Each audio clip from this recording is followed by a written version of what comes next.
في البداية كده حابة أسألك سؤال بسيط بس ركز معايا. لو جبت مثلا كوباية المية دي أهي فاضية، وجبت كمان إزازة المية دي، وبعد كده تعالوا نفتح مع بعض الإزازة دي أهو، وهجيب الكوباية الفاضية وهبدأ إن أنا أحط فيها مثلا نقطة مية بالشكل ده. تمام. طيب شوية المية اللي انتوا شايفينهم دول من تحت أهو، دول كتار ولا قليلين؟ فطبيعي جدا هتقولي إن هم قليلين. طيب شوية المية دول ممكن يعملوا لي إيه؟ ولا هيعملوا لي أي حاجة. يعني مثلا لو أنا محتاجة أشرب، فالشوية دول عمرهم ما يحسسوني بالشبع من المية خالص، ده بالعكس كمان، دول لو اتكبوا مني غصب عني فمش هيبهدلوا لي الدنيا ولا هيحصل أي حاجة. أهو زي ما انتوا شايفين شوية قليلين قوي. طيب إيه رأيكم لو جبت نفس الإزازة وبدأت أكب كده أهو شوية أكتر، فنسبة شبعي هتكون أكتر من المية. طيب إيه رأيكم بقى لو مليتها خالص بالشكل ده أهو، بالطريقة دي؟ زي ما انتوا شايفين كمية المية اللي فيها بقت قد إيه.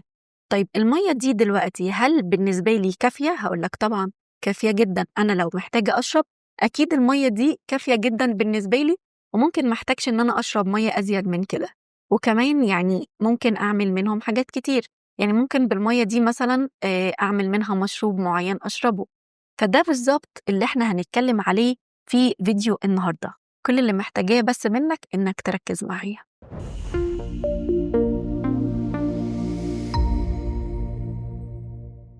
طبعا بالنسبة لك مستغرب قوي اللي أنا قلته في مقدمة الدرس، ومش فاهم يعني إيه إزازة وكوباية مية، ويعني إيه فاضية ومليانة، وإيه علاقتنا بكل ده. هقولك دلوقتي. كوباية المية المليانة دي باختصار هي أنا. يعني إيه؟ لما جيت بدأت في مجال المونتاج الكوباية بتاعتي ما كانش فيها أي مية خالص، كانت الكوباية بتاعتي فاضية زي ما وريتكم في بداية الفيديو. طيب وبعدين لما بدأت إن أنا أشتغل على نفسي واجتهد وذاكر، وده اللي هعرفه لكم عملته إزاي، بدأت إن أنا أملى نقطة نقطة نقطة في الكوباية بتاعتي لغاية ما اتملت معايا بالشكل ده. طيب وبعدين دلوقتي بقى عندي غنى من المعلومات. يعني ايه بقى عندي غنى من المعلومات؟ اقدر دلوقتي ان انا اخد اي شغل اشتغل عليه، اقدر كمان ان انا اشارككم اهو زي ما بعمل بالمعلومات اللي عندي من خلال الدروس اللي بتنزل على القناة. فكل الحاجات دي ما جاتش من يوم وليلة، الحاجات دي جت واحدة واحدة، بسهر، بتعب، بإحباط، بأوقات نجاح، بأوقات فشل، بأوقات حيرة، بأوقات ضغط، حاجات كتير قوي، وميكس ما بين مشاعر وأوقات صعبة وأوقات كانت سهلة، ميكس ما بين حاجات كتير. في الأول أنا كنت يعني بستهون بنقطة المية اللي وريتها لكم في الأول. زي ما سألتكم هي ممكن تعمل لي إيه نقطة المية دي؟ يعني نقطة المية دي لو شربتها ولا أحس إن أنا أساسا شربت أي حاجة.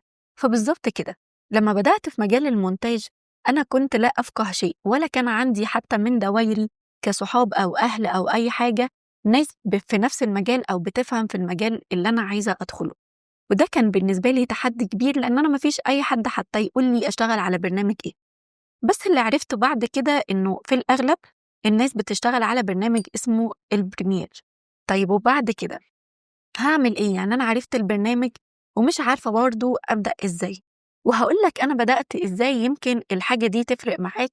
وفيديو النهاردة أنا مش بتكلم فيه من نفسي كده، لكن الطلب مني إن أنا أكون بعمل فيديو عن إزاي إن أنا بدأت، وإزاي اشتغلت على نفسي، وإزاي أقدر كمان أجيب أول عميل أو أول كلاينت أستلم منه شغل وأشتغله له. فكل ده أنا هقوله لك النهاردة بكل بساطة وبكل أمانة. وإنت كمان لو عندك تجربة طبعا أكيد جربت حاجات كتير وسعيت في حاجات كتير، لو في حاجة سهلت عليك وحابب تشاركها معانا ممكن تكتبها لي في الكومنتات، أكيد أي حد تاني ممكن يقراها ويستفيد منها، وأنا كمان أكيد هستفيد من خبرتك وتجاربك. فأنا دلوقتي هقولك أنا عملت إيه. كل اللي عملته كان الطريق الوحيد بالنسبة لي في البداية خالص. أنا طبعا ما كنتش لسه اشتغلت، ما دخلت الشغل دخل من شغلي، ولا عملت أي حاجة خالص. فلجأت لليوتيوب، واليوتيوب ده مجاني لأي حد. زي ما انت بتتفرج عليا دلوقتي، انت مش دافع فلوس علشان الفيديو بتاعي يتفتح لك، بالعكس انت فتحت الابليكيشن بتاع اليوتيوب فاتفتح معاك أي فيديو انت عايزه.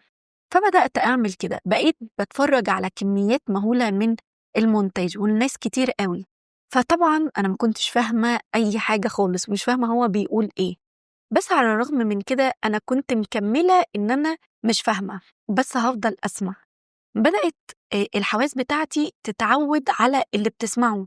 يعني أنا باسمع موضوع غريب، يعني باسمع عن حاجة غريبة، حاجة أنا مش مُعتادة إن أنا أسمع عنها، حاجة مثلًا مش عارفة البرنامج أصلًا يعني أنا ولا عارفة يعني إيه مونتاج، ولا دوري إيه في إن أنا أمنتج، ولا عارفة البرنامج، ولا عارفة المصطلحات اللي هو بيقولها، ولا أي حاجة.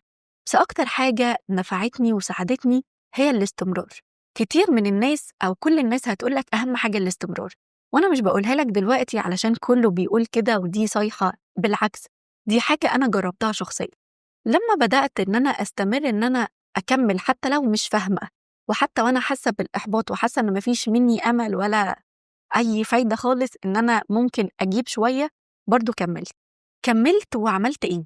وأثناء ما أنا باتفرج على فيديوهات بدأت أجيب نوت بوك أو كشكول أيًا كان، وبدأت أكتب مثلًا لو حد بيشرح إزاي إن أنا أحط Gaussian blur على الفيديو بتاعي، حاجة بسيطة أنا ما كنتش عارفاها. فكنت باعمل إيه؟ فكنت باجي أكتب طريقة عمل أو إضافة الGaussian blur على الفيديو بتاعي، وبابدأ أكتب بقى خطوات بطريقة منظمة وبطريقة أنا أفهمها. بدأت أكتب مثلًا 1 بادخل على قائمة effects، وبعد كده بين قوسين قائمة effects دي اللي موجودة فين؟ من الwork space بتاعتي. يعني مثلًا موجودة من فوق على الشمال في جنب قائمة الproject، هافتحها هالاقي حاجات كتير هاختار منها أو هاعمل search مثلًا عن كذا، وبعد كده هيطلع لي هاخده واسحبه مثلًا على الفيديو بتاعي، وأول ما يتضاف كده مش هيشتغل معايا. بجد أنا كنت باكتب كل التفاصيل دي، وبعد كده هابدأ ألاقيها اتضافت عندي في الeffect controls، وهانزل تحت ألاقيها متضافة، وبعد كده هاغيّر في النسبة بتاعتها. كل ده أنا كنت باكتبه، يعني شايفين حاجة بسيطة إزاي؟ بس أنا ما كنتش عارفاها، فكنت باكتب الحاجات دي. وممكن كمان كنت ألجأ إن أنا أرسم رسومات كده صغيرة مثلًا أو أي حاجة، علشان لو مثلًا عايزة أعمل synchronize فأنا أحط التراك ده فين وده التراك ده فين، وأبدأ أرسم كده وأكتب بقى الاختيار اللي أنا عايزة أختاره وكل الحاجات دي. كانت رحلة مشيتها وفضلت إن أنا أعاني فيها وكنت حاسة بإحباط كتير، بس فضلت مكملة وده اللي ساعدني. عارفين أنتوا بالضبط اللي لسه متجوزة جديد أو مثلًا لسه أول مرة تدخل المطبخ، فهي بدأت تسمع وتشوف مثلًا طريقة عمل للرز، مش عارفة الملوخية، الحاجات دي، تبدأ تكتب المكونات والمواصفات. أنا بالضبط كنت باعمل كده. وبجانب ده طبعًا المونتاج مش نظري، كنت بافتح لازم البرنامج بتاعي كل يوم وأبدأ إن أنا أحاول أفهم إيه اللي في البرنامج، إيه الwork space بتاعتي دي، إيه واجهة البرنامج دي، وإيه المصطلحات، وإزاي أضيف كذا، وإزاي أعمل كذا، وبدأت إن أنا أطبّق الخطوات اللي أنا باكتبها. فطبعًا سهِّل عليّا كتير، حاجة أنا شُفت لها فيديو بالخطوات، حاجة كتبتها بإيدي، وحاجة أنا باطبّقها. الموضوع أخَد معايا شوية وقت، بس خلّاني أتقنت المعلومة اللي أنا باسمع لها أو باطبّقها، فبصراحة كان الموضوع مفيد جدًا، جدًا. بعد كده لمّا بدأت إن أنا أستمر وأشوف وأدوّر وكل الحاجات دي، فهمت واحدة، واحدة يعني واحدة، واحدة، مع الوقت بدأت أُدرك وبدأت أفهم المصطلحات اللي بتتقال، وبدأت أشوف ده فين وده فين، لإن أنا بجد كنت بابقى خايفة حتى إن أنا أتحرّك جوّه البرنامج، أنا خايفة حتى إن أنا أغيّر حاجة في الwork space بتاعتي أحسن ما أعرفش أرجّعها تاني. فبجد مع الوقت ومع الاستمرار أنا بدأت أتعلّم وبدأت أُدرك حاجات كتير جدًا. كان بيحصل معايا مشاكل كتير أوي في البرنامج ومش عارفة أحلّها إزاي، كنت بانزعج جدًا وكنت باحس إنه أنا الوحيدة اللي بتواجهها كَم المشاكل دي وكَم الحاجات دي. بس بعدين أدركت إن المشاكل دي هي دي الوحيدة اللي خلّتني أتعلّم. ليه خلّتني أتعلّم؟ لإن أنا كنت في كل مشكلة أنا بادوّر، وأنا بادوّر مش أول ما بابدأ أدوّر باوصل للنتيجة أو باوصل للحل، بالعكس ده وأنا بادوّر ممكن أتكعبل كده في معلومة فتفيدني، ومرّة تانية، مع مرّة تانية، مع التالتة ممكن ألاقي حل لمشكلتي. فأثناء رحلة البحث بتاعتي عن أنا أشوف حل للمشكلة بتاعتي، كنت بالاقي كمان معلومات بتساعدني أو بتضيف لثورة. فبصراحة كل الحاجات دي أضافت ليّا كتير جدًا. بس اللي عايزة أقوله لك إنه ميكس المشاعر اللي كان عندي ما أثّرش عليّا بشكل سلبي. هاقول لك كنت باتعامل مع إحباطاتي إزاي. أولًا لمّا كنت باحس بإحباط كنت باعمل إيه، كنت طبيعي جدًا جرّبت حاجتين، إن أنا أجلد في ذاتي وأقعد أقول إنه إزاي ومش عارفة إيه وأنتِ بتوقّفي بسرعة وأنتِ مش عارفة بتحسّي بالفشل بسرعة، ما أكيد في ناس كتير مكمّلين وبتاع. كنت باحس إنه فترة إحباطي دي بتزيد، لإن أنا مش رحيمة على نفسي، لكن المرات التانية اللي كنت باهوّن فيها على نفسي وأحس إنه عادي، بالضبط كده اعتبر نفسك لمّا بتحس بإحباط أو باليأس كإنه أنت واحد صاحبك جاي يقول لك أنا حاسس بالإحباط مع إني حاولت كتير وكذا، وكذا، وكذا، هتقول له إيه؟ أكيد مش هتغلط فيه بقى ولا تعنفه ولا كل الحاجات دي، بالعكس هتقول له كفاية إنك بتحاول، كفاية إنك أول يوم مش زي تالت يوم، مش زي عاشر يوم، بالعكس إيدك بتاخد على البرنامج، أكيد هتوصل لحاجة، كل الحاجات الجميلة دي أنا محتاجة إن أنا أسمّعها لنفسي. بجد الكلام اللي باقوله ده هو مش تنمية بشرية ولا أي حاجة خالص، ده بالضبط اللي حصل معايا. بدأت أسهر كتير وأشتغل وأجرّب وأحاول وأخبّط على كل البيبان وأحاول بكل الطرق إن أنا أعرف معلومات وحاجات جديدة، وده اللي كنت باتعامل بيه مع نفسي في وقت الإحباط. وبصراحة بدأت أدرك إن أنا وأنا مُحبطة إزاي أطلع بسرعة، ومش بس وأنا مُحبطة خلاص أنا باقعد كده وأربّع إيدي وخلاص، لكن وأنا مُحبطة كنت بادوّر على طُرق أفضل أبدأ بيها علشان ما يتكررش معايا الإحباط ده تاني. يعني مثلًا أنا أُحبطت ليه؟ لإن أنا مثلًا حاطة لنفسي range 6 ساعات أشتغلهم مثلًا يعني. طيب أنا ال6 ساعات دول كتير على سُرعة، في ناس تقدر تشتغل أكتر من 6 ساعات ومتواصلة كمان، ما عنديش مشكلة، دي قدرات ربنا مدّيها لنا. يعني دي حاجات متفاوتة ما بيننا، بس بدأت أدرك إنه أنا مش لازم أكون زي أي حد، أنا هامشي طريقي لوحدي ومش لازم أقارن نفسي بحد أو يعني آخده أو ممكن آخد حد كمثل أعلى، لكن ما آخدهوش إن أنا لازم أعيش نفس السيناريو بالضبط.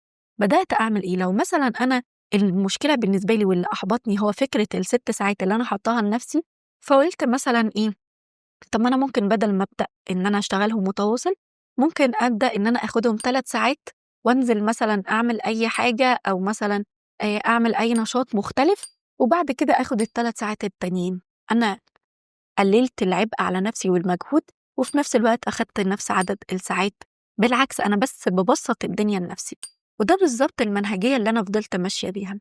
طبعًا بعدين استلمت شغل وكل الحاجات دي، وقدرت إن أنا آخد كورسات وده برضه ساعدني أكتر وأكتر، وبدأت إن أنا أطوّر من نفسي، طبعًا بالجانب إن أنا باذاكر، وإن أنا لازم إيدي في البرنامج يوميًا، حتى لو الحاجة دي مش فاهماها.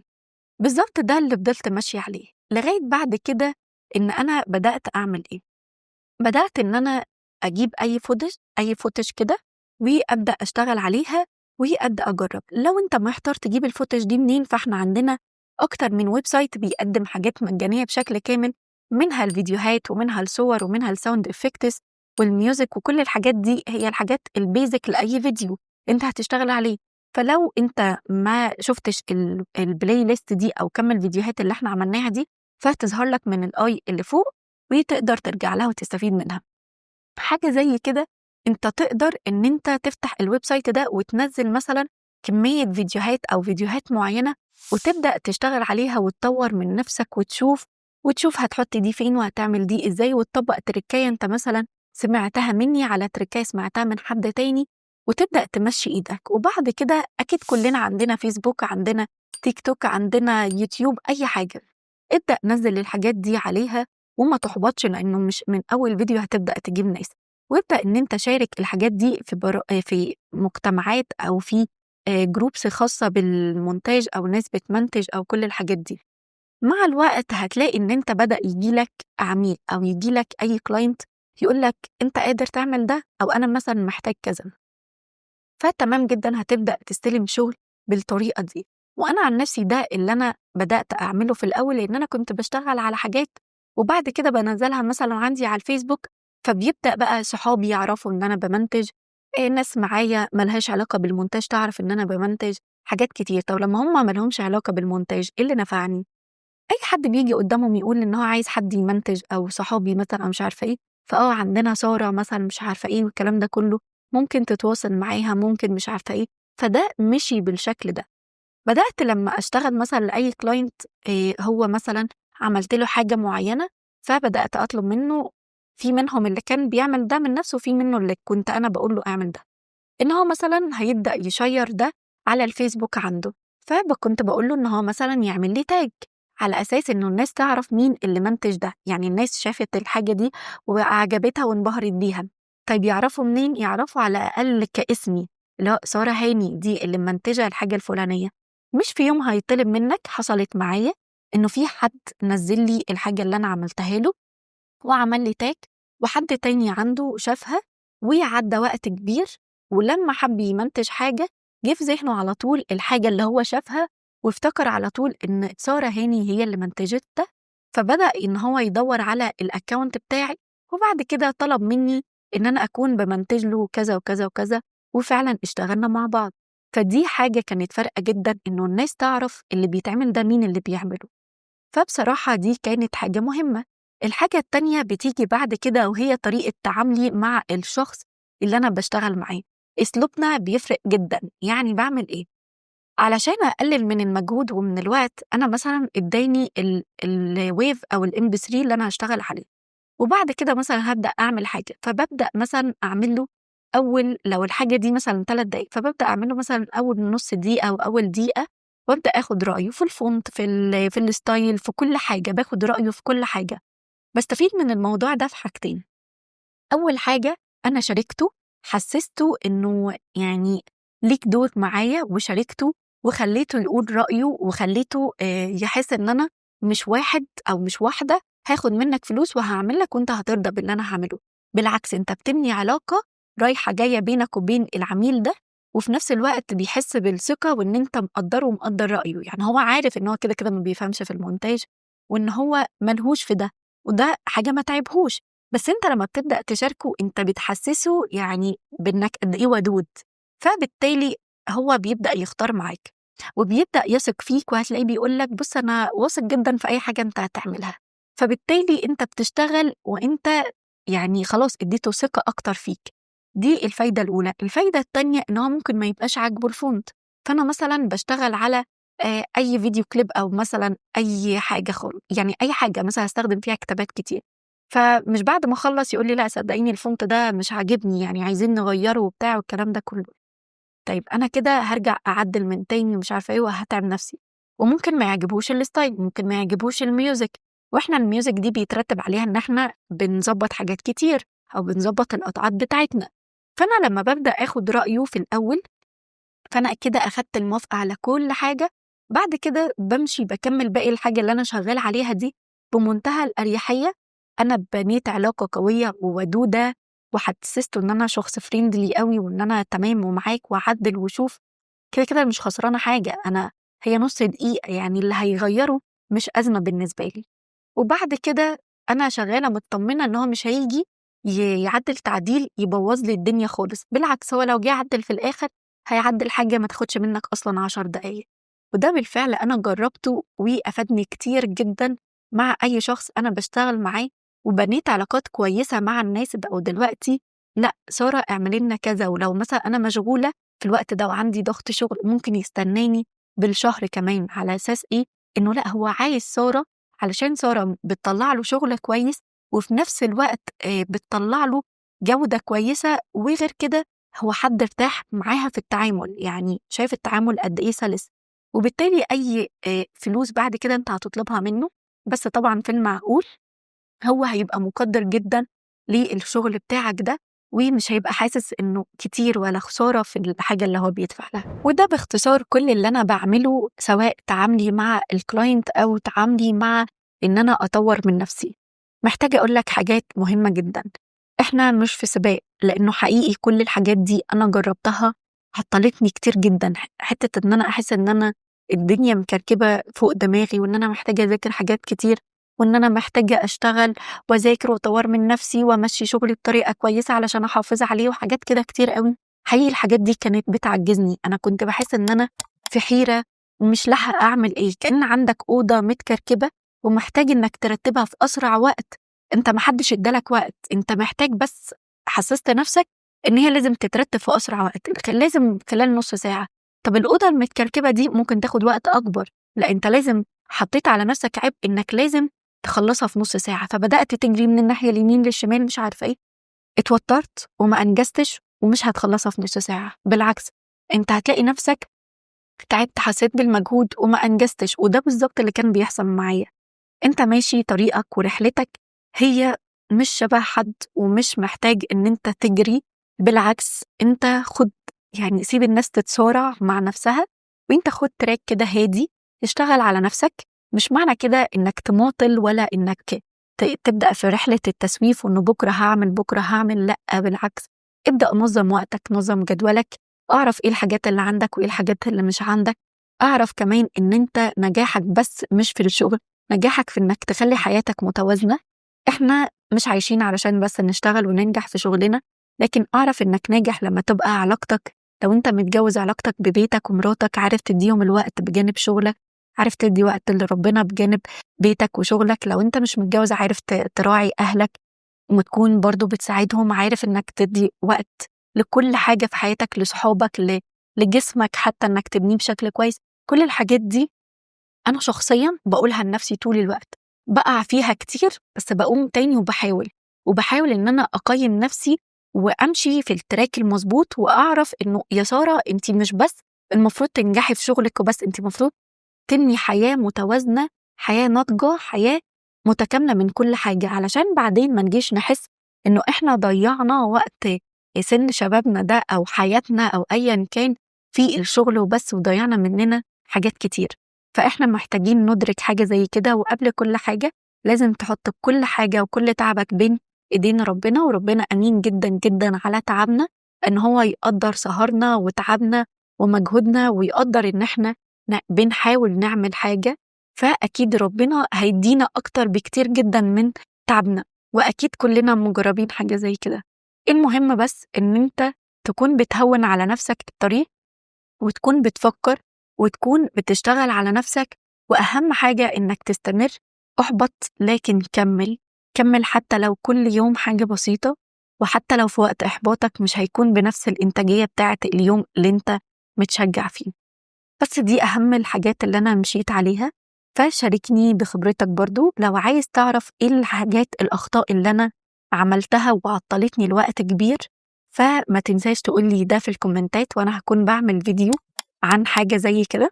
وآسفة لو كنت طوّلت عليكم، حبيت إن أنا أكون باقول لكم أنا قد إيه عملت الحاجات دي أو عملتها إزاي، وارد حد يستفيد من ده أو حد يكون مُحبَط أو حد يكون لسه بادئ في المجال وحاسس إن هو عمره ما هيوصل لحاجة.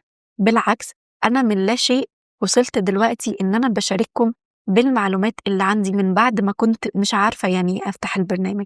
فحقيقي أكيد، أكيد هتوصل طول ما أنت بتتعب، وما تنساش تشاركني في الكومنتات وتقول لي رأيك.